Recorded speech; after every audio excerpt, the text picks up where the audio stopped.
Howdy, hey, hello, it's McKenna. Welcome to Munch and Mingle. Can you believe it? When you hear this episode, it's only a couple days. I'm recording this before. It is going to be like 2 more days. I really hope I'm right on my scheduling of January 2023 left. And then it is February. It's insane. I feel like a lot of the time, January is that weird in-between month that goes so long, the longest month of the year. And then all of a sudden, boom, February hits and we start rolling. Today, it's just going to be me. And I'm really excited for this episode. I've planned this about a couple months ago. And obviously, you'll see why. I just have to say thank you. I have been filled with such gratitude from you guys, or about you guys, because you could be doing anything in your day, in your life, and you choose to come listen to Munch and Mingle, and it warms my heart, warms my soul. There is just so much love for all of you out there. And I love that it's a really close-knit kind of little community here. I know obviously a lot of you don't know who's out there, but I do. I see you. You guys will come and talk to me about episodes, messages, DMs. It's amazing. We haven't even been here a year and it's growing, and I am amazed at where it's even at now. But I just feel it. There's so much good coming, and I thank God every day that He led me to do this podcast and that He's helped me along the way and brought you all here. It's awe-inspiring, incredible, all of the above. So I just want to send that out to you guys. Thank you. I also, when we get talking into what I have today, you'll kind of understand I've been on this crazy wavelength lately of I have felt so connected to Heavenly Father. A lot of these things I'm going to talk to you about today, I have been practicing myself.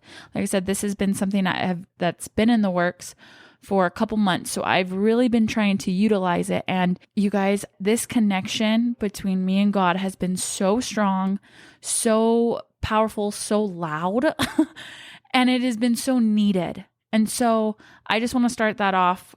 If you guys are feeling that right now, I mean, if you're feeling that disconnect, every year still brings new challenges, right? In whatever sphere that is for you. And if you're feeling that, I honestly think any of these things that we talk about, specifically number 1, that I'll go over today, that is just going to help clear the airwaves and is going to give you that direct link. Okay. So that is just my little preface. Again, thank you to you guys. But above all, I hope any of my episodes can in any way direct you back to Heavenly Father. You know, He is truly the supreme being, right? But like I said, I really feel like He's the one who brought me here and is continuing to carry me along this way. So I have to give all glory back to Him. And just tell you again, you need Him in your life, okay? Don't fight it. You need it, and it's so great. It really has just been an incredible month so far, an incredible 2023. And I give that all to God and everything. So you guys know that, you know, I love Him, and that is just what I hope I carry on in the rest of this life. But here we go. We're getting it going. This is going to be an episode all about things I learned from the NICU and how how I think we need these traits or things in our life. This week, as you hear this episode, on Monday, this Friday, little Bobo turns 1. You guys, that's insane. It feels like just yesterday we were in the NICU, and it also doesn't feel like we left that long ago. It just is like this crazy meshing of time, and you're like, what? He's 1. Now, part of that is because the beginning of his life was spent in the NICU. So I kind of felt a little gypped because I'm like, it doesn't feel like I've had him for a year, but you know what that is. So he turns 1, and it's just so crazy. And then I'm going to have 2 kids who are 1. They will both be the same age for almost 2 months. And then little Baker will turn 2 in March. It's fine. I'm fine. But I thought of this concept, these little things that we're going to go over, they were kind of drilled into you at the NICU. And the more I thought about them, I was like, wow, if these are the practices that are getting used in the NICU, why on earth would we not use them in our adult normal lives? So I've been doing, like I said, a full study. There is so much I have to talk about with each of these points, and I'm going to try to keep it minimal because there's just so much information, but I highly, highly recommend on each of these points, whichever one sticks out to you, please go do further, deeper research on it because there's so much, and I could spend hours talking about each point. It's really been fascinating and probably is one of the most excited episodes I've been able to do because I've gotten so much from it, and there's still more. Like I can still go back and do more research on each of these points. I'm just going to try to give you the best version I can of things to take away from this. And like I said, I just hope it can help any of you guys out there, whether you're in the NICU, whether you're married, whether you just have kids, whether you're single, thriving, whatever it is. I really think that these points can help anyone in life, okay? I do want to dedicate this episode to any moms, dads, any families who are in the NICU right now. As you guys know, I've had my friends Mikkel and September on. We did episodes about our time in the NICU, all different times, different things we were going through. Those episodes are back in the beginning, 13, 14, and 15. It is a hard thing to be in the NICU, no matter if you're there for 1 day or 1 year or anything in between. So like I said, I want to dedicate this episode to anyone who's currently in that. It's also very hard to understand if you're not there. Hopefully this can give a little insight to it. But I specifically want to dedicate this to two girls, one of them being Kiana. You guys have heard her. She is one of my hair girls, and her little boy Everett is in the NICU right now. And it's gonna make me all tear up because not something they were planning. As you guys know, in her episode, she moved to Oklahoma and she came back to Utah for a baby shower, and one thing led to another, and she was having little boy Ev. And they've been here in Utah since that was September, and he's in the NICU right now. So this goes out to her, and don't worry, we're going to get her on. She's going to come talk to us because she's amazing. But this also goes out to a girl, Rachel. Me and her were counselors back in the day at Retreat for Girls, and she just reached out to me. I just got a message from her. She's unexpectedly in the NICU right now. She had full term birth and delivery, and there were some complications during delivery that, and she had a partial abruption, and now her baby's in the NICU, and I haven't been able to hear from her. I just got the one message and responded to her. So this episode goes out to Kiana and Rachel specifically, but also you guys, if you can just keep those two in your prayers, because like I said, it's really hard when you're in the NICU, and I would love them to feel the power of others lifting them up through this hard time. Okay. Oh my goodness. It's all emotional. Here we go. So 5 points that I feel were really drilled into you at the NICU and something we can learn. So first one being beware of overstimulation. Overstimulation is a big thing, and I'll just go through all of them, and then we'll go through each one. Next, cleanliness. Oh boy. That is, as you imagine, of course, a hospital is clean, but the NICU, ooh, that is a whole new level. Routine and how it is a good thing. Quality time, big, big thing. And lastly, how sleep is so crucial. One of my favorite topics. So we're going to go through each one. And like I said, guys, whichever one sticks out to you, if all 5 do, you will have loads of research to go through. Like it's something you could totally make a study of this entire year. I think I'm going to, because there's just so much. So we're going to start with overstimulation. And like I said, if you don't take any other points away, this is the number 1 point. I'm starting off with it, so we're just going to go right into it. I got so much info on this, and it's fascinating. But each point kind of reverts back to like overstimulation. So in the NICU, because a lot of these babies most of the time have come early or are in critical condition, you have to beware of doing anything that's going to basically overload their senses. Now, in Beau's case, he's 27 weeks, so he should still be in mom. He should be in the womb still, but he's not. So they have him in basically like the cute little incubator boxes that you see. And every 3 hours, it's opened up so that they can change diaper, change linens, get feeding tubes ready, check everything good to go, and then you're basically right back to it. Now, during these times, that is when we were asked, as parents to come, and it's called cares. And this is where you can just help with changing diapers, checking temperature, doing the cute little swab in their mouth to because it's really dry from all the usual cables and stuff. I did not like doing that part because they're so tiny, you guys. And this swab sponge thing seems so big.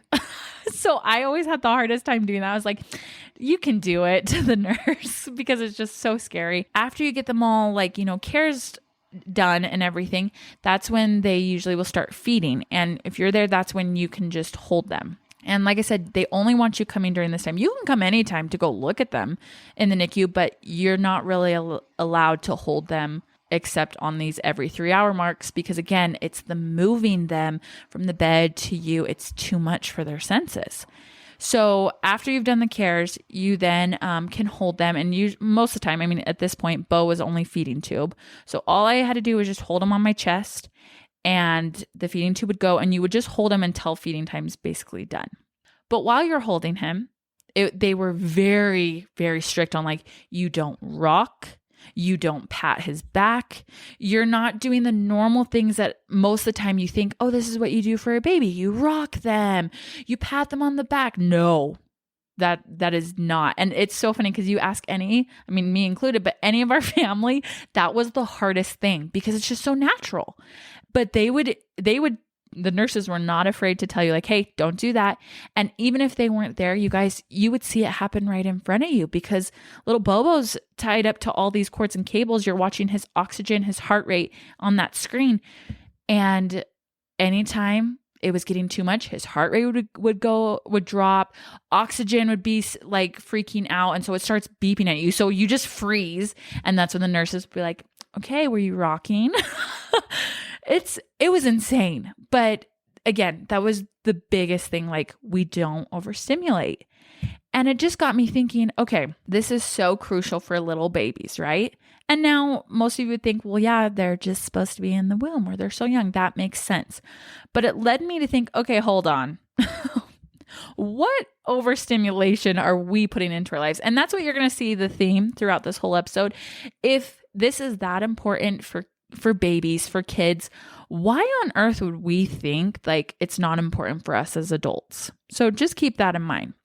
So looking to my notes, I started doing a study of okay, what are the effects of overstimulation? And I found this really cool article that was basically talking about sensory overload or overstimulation.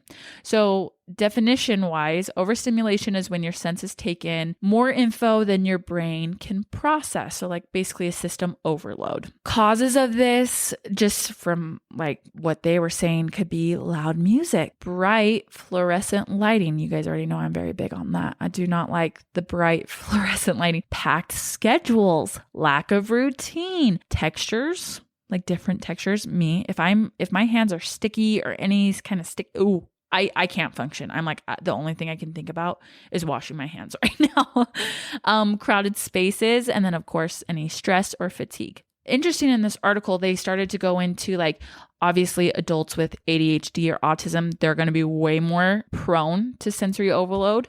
But it started going on this little tangent of we actually, how many of us have undiagnosed ADHD? Maybe not even severe, but minor.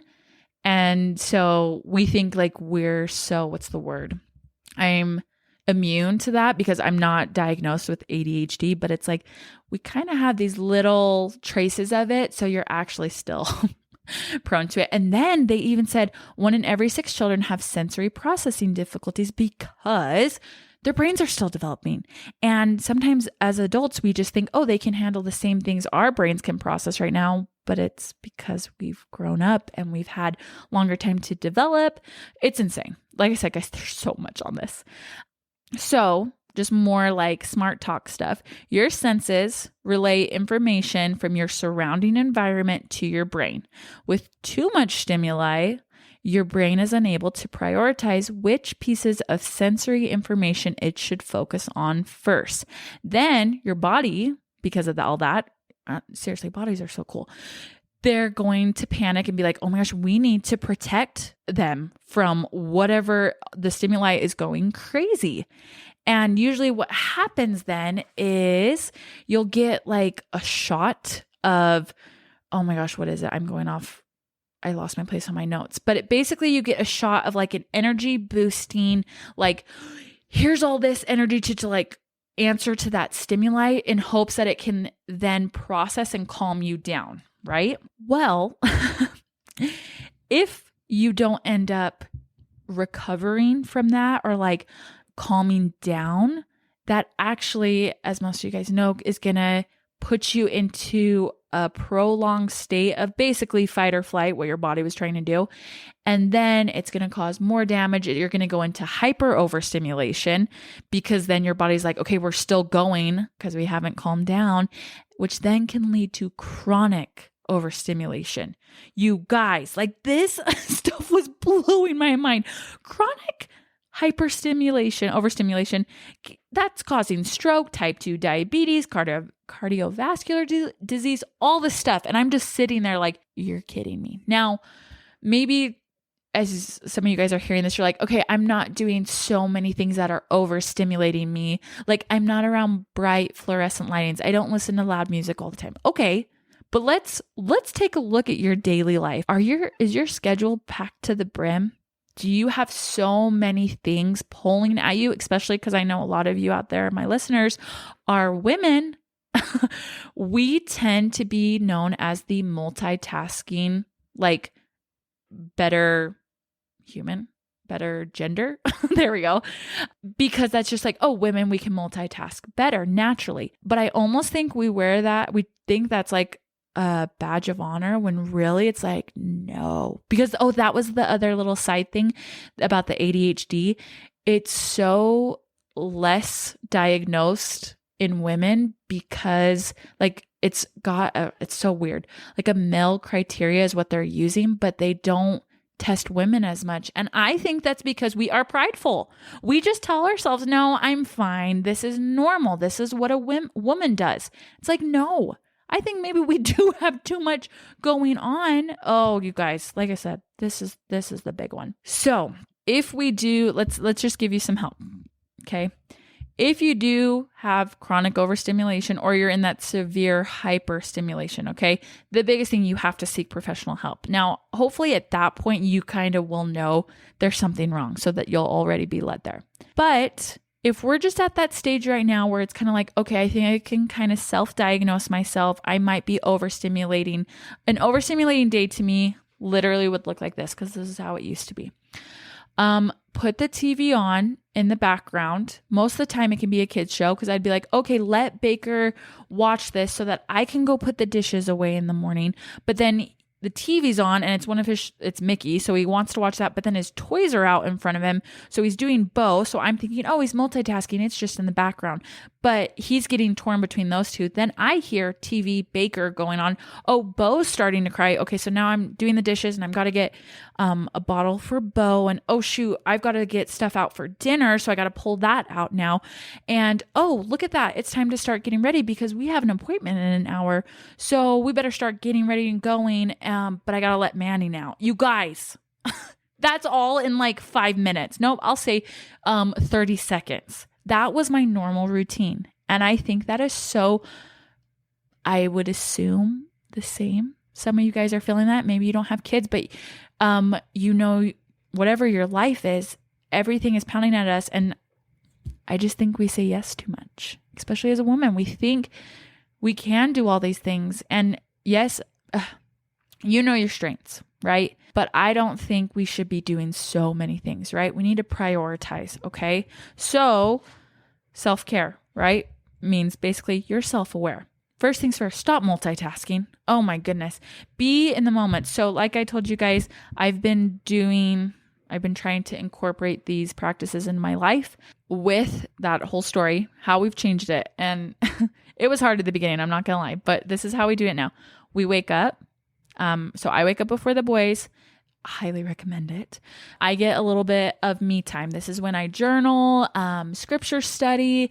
I can do any little like things for me. And then the boys get up. We have their bottles ready. We come downstairs, and we used to always have the TV on because it was just background noise. I still do need background noise. So instead we turn on the Alexa in the, I hope she didn't just hear me say her name, in the kitchen. And we listen, because we would watch the podcast video on TV live. We just listen to it live on the radio now. And so Baker's usually in the living room. And then when he's done with his bottle, he'll come in the kitchen. And I've already started making breakfast. And then he wants breakfast. So now he helps me. We sit him to the table. And then I usually sit with him. I'll bring Beau over at this point, and we just have breakfast together. And then after breakfast, it's okay. Now we need to go upstairs and get ready. You guys, this has changed our life just by changing our first 30 minutes of the morning. I noticed a shift in Baker's attitude because we're right at the door of 2, you guys. It's just more calm. He's not as, oh my gosh, when he would normally finish his bottle in the morning, he would start screaming because it was done. Now he just comes in and he knows we go to the fridge and we get his yogurt. Like, it's just so calm. There's not anything competing for attention. Ooh, like I said, if this is the one thing you take away, you guys, overstimulation, we need to be aware. So stop multitasking. Like I said, you can turn off the TV if you're not watching. I know a lot of people are really big about having background noise. Utilize your speakers, utilize your Spotify, your podcast. I think that's fine. Take some time to be quiet. We want to turn off the world, turn off like the world, societal world, and turn up your world. So be in tune with your thoughts. Be used to like, okay, I don't hear anything. So now you're just here to think about what's going on in your life, because you wouldn't given your time any other, or given yourself that time any other. Learn to say no. If you're feeling too overcrowded on your schedule, let go of the FOMO, you guys. Protect your senses. This is a big one. Like I said, is just whatever you're feeling. We do not need to go overboard. Let's just keep it intact. You want to stay grounded because, again, especially if you have kids, they pick up on your senses, okay? If mom's stressed, they're stressed. It's a real deal. And, make a refuge, protect it, make your home or a specific room like an environment with less stimuli. So minimalism, maybe. Y'all can do whatever you got to do for that, but highly suggest Madison Gray on YouTube. She's great. She has a wholehearted course. I got it for Christmas. Amazing, has changed my life. She's really big into slow living, minimalism, decluttering your life, your home. It's great. Let's start creating environments, not just within ourselves, but around ourselves. Okay, that's been huge. We did a huge declutter at the beginning of this month, and it's been amazing to help with the overstimulating. Okay, that's all I'm going to say about it. But again, there could be so much more I can talk about that. But number 1, just beware of overstimulation. Okay. Number 2, cleanliness. So like we talked about in the NICU, in the hospital, everything's clean. In the NICU, it is double clean. Like, you've got hand sanitizer everywhere. They are so big. If anything drops, we had some decorations and they dropped, and they were very big on like, okay, now it's been on the floor. We got to have it a little bit further away from Beau now. Like, it was almost to the point that you're like, I feel dirty. I just, there's no way. I have sanitized, because before you even go into the NICU and you're signing in, you have to sanitize your hands. You have a cute little nail file. You have to go under your nail beds. You have to clean off your phone. It's a lot, but it totally makes sense. They are, these little babies are just can be prone to anything, right? Again, they're supposed to be in the womb. And with that, so is order. Everything in the NICU has a home, has a place, and it's very much functioning, clean order. That is what I think of the NICU. But as you start going to the NICU and it becomes the routine for you, you'll notice there is a certain feeling. And I'll even say like like where you feel the spirit so strong. And I 100% blame that on how clean it is, because the spirit's just everywhere. I mean, don't get me wrong, there's so many other sources that bring the spirit into the NICU because, but cleanliness truly is next to godliness. And it made all the sense in the world when you're in the NICU. Like when there's order, the spirit resides. It's just so true. So going into our little stats about cleanliness, I looked up, okay, what are the effects, of course, to mental health? Now, most of this, it's pretty obvious, but there was a big trend on cleanliness, or basically having a clean space and not having anxiety, or vice versa. So often a cluttered space and a messy area can be seen as unfinished business. Consciously or unconsciously can add unnecessary stress.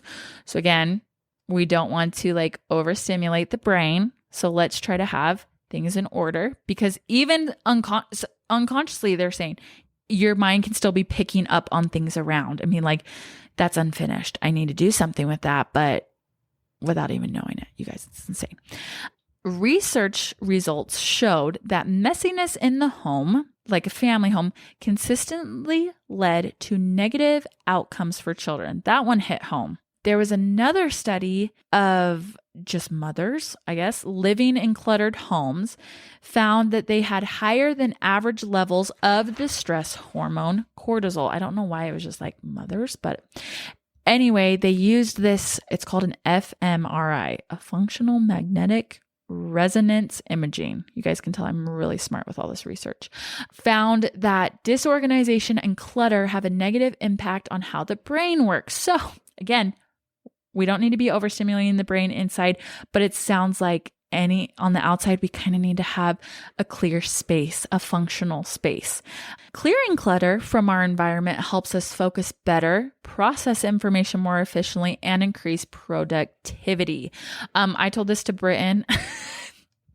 If you guys need your husband to clean up something, this might be the way to go.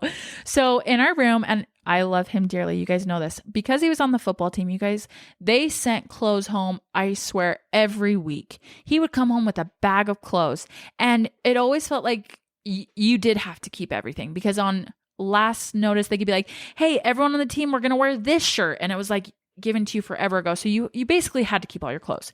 4 years of him bringing home clothes. We had so many clothes. Clothes are busting out of drawers. The rod in our closet bending because there was just so many clothes. So finally, I was doing my little Madison Gray wholehearted course. She has you go through your closet. I was just sitting there. I was like, okay, this is giving me stress. The drawers are open, the closet, whatnot. So being the lovely wife I am, I pulled everything out of the drawers and I threw it on our bed, and I went into the closet and I counted how many things he had, how many pieces of clothing and how many I had. Now, I won't say the exact number, but he did the math for me, and he was like, yeah, that's a 70-30 difference on how many clothes he had over me. So I guess that's the exact number. Sorry, Britt. And it was the one thing that talked to him, because I said, look, logically and number wise, here's what you have. And that did speak to him. But then I also did use the excuse. I said, sweetheart, you talked about on your anxiety episode that whenever you have anxiety or anxious or depressive moments, you go to your room to retreat or to go sleep, right? Well, if you have all this stuff around you, that's not going to be helping any of your anxiety or depression, because it's just going to be cluttering your mind more. Y'all, he cleaned up that room. We decluttered and donated so many clothes. You're welcome to the Hogan family, because they got a lot of his BYU clothes. So if you need to have your husband clean up and he has anxiety and depression, that's a great way to use that. It is just now, and I'm realizing I didn't do my munchie. Oh no. Okay, guys, real quick. Sorry. Oh, this is so sad. To interrupt this episode, my munchie. This is the Unofficial-Official drink, Munch and Mingle drink. Now, Amelia, if you're out there listening to this, don't get offended, because me and Amelia did a birthday episode where we tried a bunch of swig drinks to like make the official Munch and Mingle drink. But I don't think I knew this was available because I would have picked it. So it's from Swig.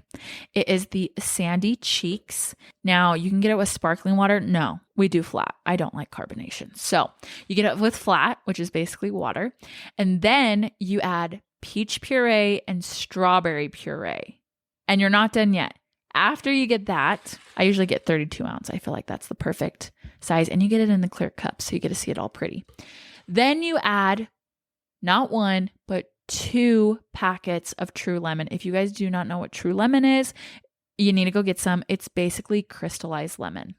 0 calories, 0 grams of like sugar. It's amazing. It just adds that extra kick and it is, yep. So everyone needs to go have a clean space. Okay. Okay. So the next point is how routine is a good thing. Okay. In the NICU, like I said, they put these babies on a 3-hour routine. One nurse is basically assigned to, oh my gosh, I hope I got this right, a pod, which usually has 4 babies, depending on the pod, depending on the severity of each baby. She has a time schedule. And I usually think they're off by 30 minutes. So if what I remember, Beau's was 1, 4, 7, 10. I should remember that. Yeah, that sounds right. And basically that's when his cares were AM and PM. And if you are not there when it is time to start cares, like the nurse will just start going because she has to. Like she can't get behind because she's got all these other babies that she's got to keep on their time. The most amazing thing to me, you guys know I'm big on sleep training. Okay. I have an episode back on why your baby needs a sleep routine. In most sleep training, it's a 3-hour interval. So it was very interesting to notice, the NICU is doing the same exact thing. Every time you have to make a decision, you are adding some stress to your life. Okay. The more decisions you have to make, the less self-control you have, which I was like, oh, great. Yep. This is hitting home. While we can't take away decision-making completely, creating regular rhythms, routines, rituals, whatever you want to call them, that is going to take out the guesswork. If you guys listened to my episode at the beginning of the year or end of the year, whatever, you need to go, or if you haven't, you need to go listen to it or listen to it again. Episode 31, Plan Your New Year's. This is where I kind of built that off of knowing this episode was coming up, was building a routine, but keeping it practical and being able to prioritize in my most important things, but including a ritual, like I call them in the morning, but also having a routine. Okay. So, just some other little things. Preparedness is a key way to prevent stress. If you can't tell, most of these points are having to deal with stopping any anxiety or depression that could come in its way, whether it's clinical or it's just our normal day-to-day. A lot of these things are going to help. By creating a routine, you'll waste less physical energy and brain space. This is something I think me and Ginger talked about in her episode at the beginning of the year, Atomic Habits. He goes really into this in his book about there is so much that your brain can do, but it's also like, wait, why do we want to make it like a sad brain? Let's make it easier on our brain and save the like real tough work for them for these bigger decisions, not okay, am I going to get up and go to the gym this morning or should I go in the afternoon? Okay, should I eat or should I make something at home or should I just go run and grab something before I go to work? No, let's treat our brains well. Like let's save all that and be like, you know what? I've already got it planned that I'm going at this time or I'm going to have this for breakfast. You know, like save your brain power and focus for your big decisions. One of the articles I was reading was talking about a bedtime routine. Don't worry. We're getting into that point. Okay. But again, also going back to my episode 31, you guys, sleep hygiene. It's a thing. I feel like it's starting to get out there in the world. I'm hearing about it a little bit more and I am floored because this has been one of the biggest things that I have changed in my life. And it has made an, astronomical change in how I am as a wife, how I am as a mother, how I just am as a woman. It can take 45 minutes to an hour to fall asleep.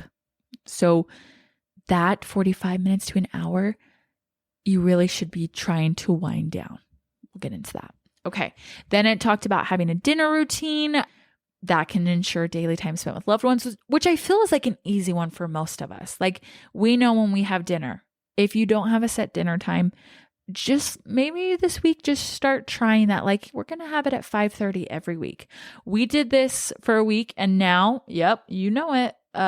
Baker, if we do not have dinner at 5, he will be screaming at 5:05. He knows. Like he knows it's dinner time. By creating an efficient routine schedule, you're going to leave room for activities you truly love. This was something I talked about on how I plan my day now. I do block it into 3 specific blocks. I go over all that on episode 31. If you haven't got the gist yet, you need to go listen to it.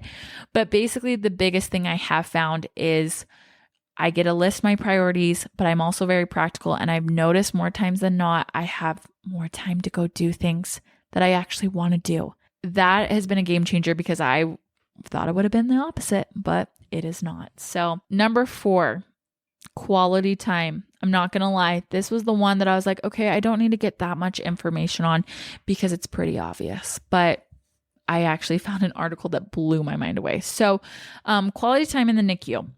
When you do go, and I think this was actually a bigger one for me because my time was limited. Most of the time, you know, if you're a first-time parent, I would see parents who would come for every cares. And I would get so jealous and I'd be so sad because I still had a 10-month-old at home. And it was hard. Britton was starting spring ball. So it was like, I would get up early. I would get to the 7 a.m. cares and I would get home and Britton would have to leave right away to school and football. So, and I wouldn't be able to go back until the next morning. So that one time that I would see him every morning, Mr. Bobo, I was trying to be very intentional with my time. And I think that's how it's set up for a lot of the babies in the NICU. Like I said, you know, you're doing all the one-on-one stuff with cares, but then when they're feeding and you get to hold them and you don't basically move for about 45 minutes, it can be hard sometimes, especially when in that era, I was very much go, go, go. How much can I get done? But I truly know that has built a relationship with me and Beau because when I would just get to sit there and just think about him and when we'd be out of the NICU and how he's going to grow or just any other things that were really pressing on my mind, it was the one time I just got to sit and be in that moment. Nothing else was having to pull me away. And that's what's given me basically the drive to continue that in everything that I do, being very intentional with my time and being very present in the moment. So that's basically how I would start this off is we need to drop the multitasking. I know I already said that in overstimulation, but wherever you are, just be so present and intentional.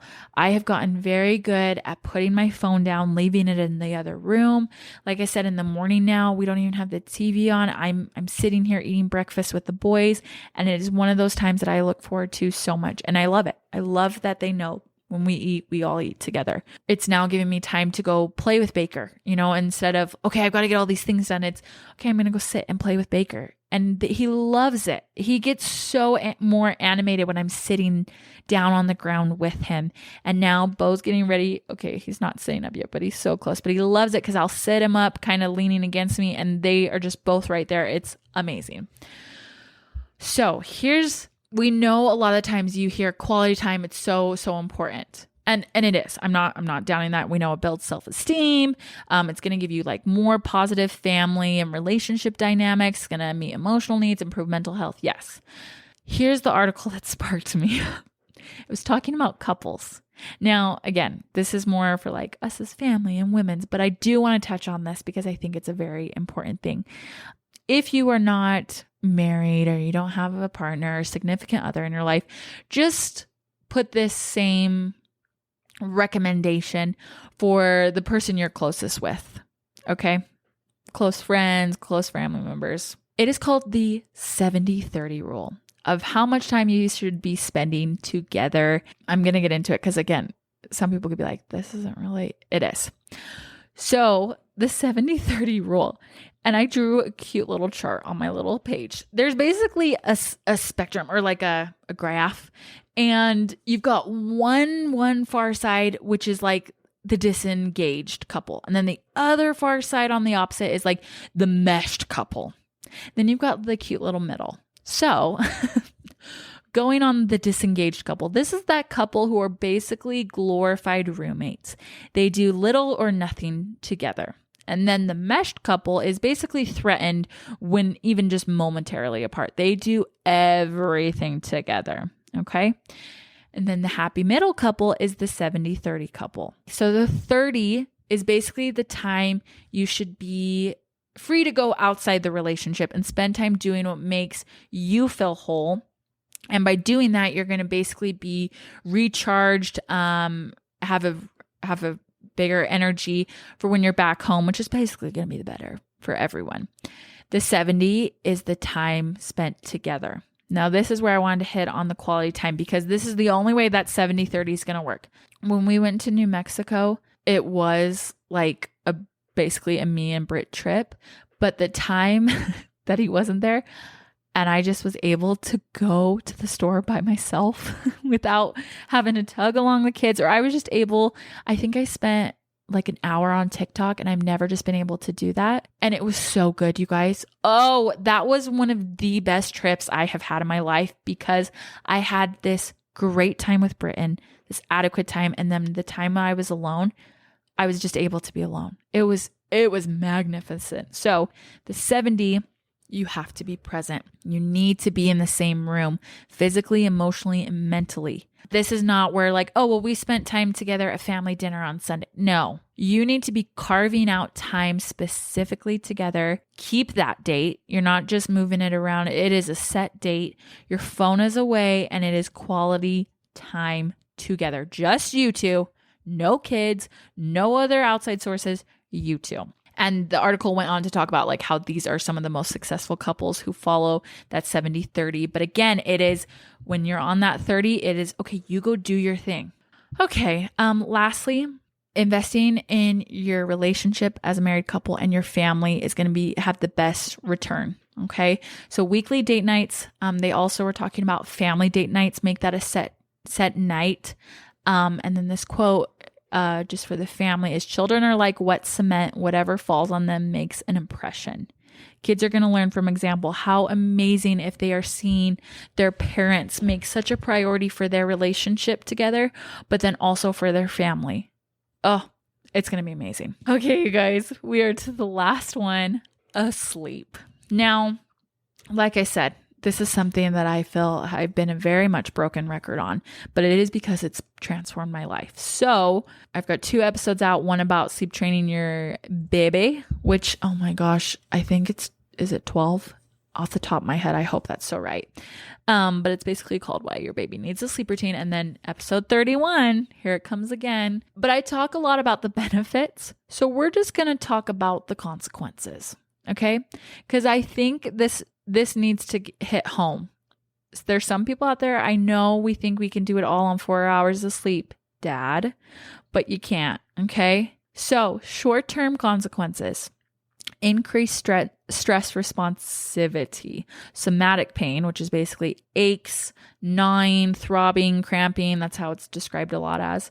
Reduced quality of life, emotional distress, mood disorders, cognitive, memory, and performance deficits. Other lack of sleep effects, hypertension, heart attacks, strokes, obesity, diabetes, depression and anxiety, of course, decreased brain function, memory loss, weakened immune system, lower fertility rates, psychiatric disorders, and many more. You guys, it is not a mystery as to why those babies in the NICU sleep so long. We know that as newborn babies, okay? And I should have looked up the stat, really, how much babies sleep in the womb and as a newborn. But it makes sense, right? There's so much development that's happening. Why would we still think we do not need that, especially with all that we are faced as adults now? We understand what's going on in the world, whether it's in your own personal bubble or in the societal world bubble. You need sleep. I promise you, you will never regret sleep. Like I talked about, start building a good sleep hygiene program, routine. Yes. So as you guys know, when I plan out my day, very big, I include what I call a sleep sliver. I write it down. I know exactly what the time is. It's 1 hour, but I write it on like, here's when you're starting, here's when you're ending.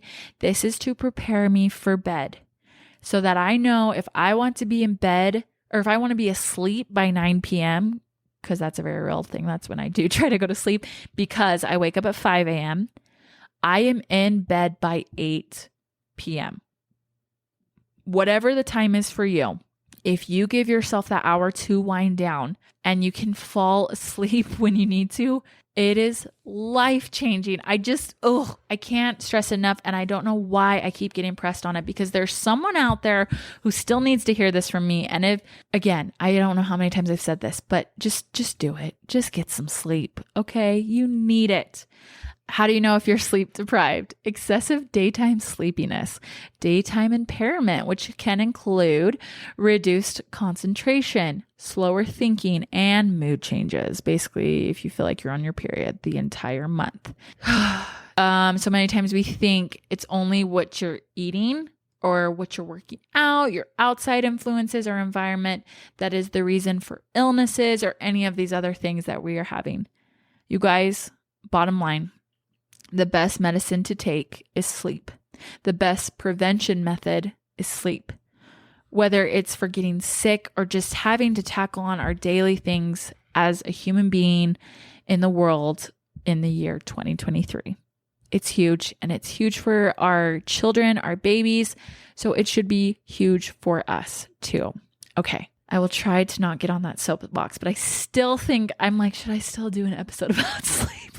We made it. That was good, considering everything that we went through. I hope you guys were able to take away something from this. These things are seen in mostly all NICUs.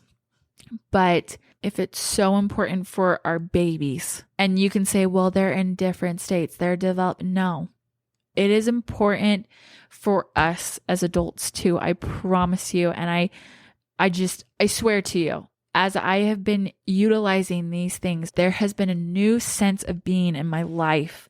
I look forward to each day. There's so much joy. There's still hard days. Right before I came to this episode, I was crying because I had an overwhelming day. I was like, I'm going to go sit and talk about, let's not overstimulate and pack our schedules. And I did it today. So I'm not perfect. Okay.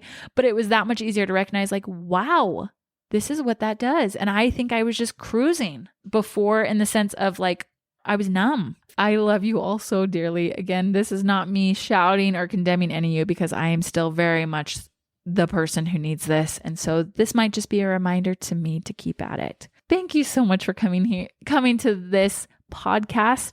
This episode is obviously playing in the last week of January, first week of February.